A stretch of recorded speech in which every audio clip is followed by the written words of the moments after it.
Hi friends, তোমরা সব কেমন আছো? আশা করি তোমরা সবাই ভালো আছো। তো আজকে আমার ছেলের বার্থডে, তাই আমি আজকে নিরামিষ শনিবার। তো আজকে নিরামিষ করেছি। এই হলো বেগুন ভাজা, ঢেঁড়স ভাজা, এটা বরবটি ভাজা, কুমড়ো ভাজা, আলু ভাজা। তো আজকে নিরামিষে, আজকে বৈশাখ মাসের 14 তারিখ ওর বাংলায় জন্ম, জন্য শনিবার পড়েছে, তার জন্য আমি নিরামিষ করে দিয়েছি ওকে আজকে। কালকে এপ্রিলের 28 তারিখ, কালকে তো রবিবার, কালকে আমি ওকে একটু মাংস করে দেবো।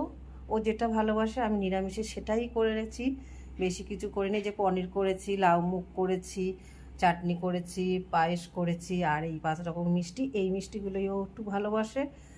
আর ও যা ভালোবাসে এটা হলো সবচেয়ে ওর প্রিয় জিনিস, সেটা হলো এই যে ফ্রুটি, ক্যাডবেরি, জুস, চিপস। এইটা তো বাচ্চাদের সবচেয়ে প্রিয় জিনিস হয়। তো এটা যেগুলো যেগুলো খেতে ভালোবাসে আমি সেগুলো সেগুলো এনে দিয়েছি। তো তোমরা ওকে আশীর্বাদ করো, ও জানি ভালো থাকে, সুস্থ থাকে।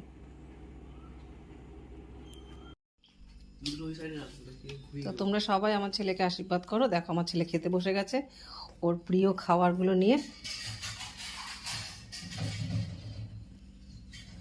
মিষ্টি তো আবার ঠোঙায় নিয়ে নিয়েছে।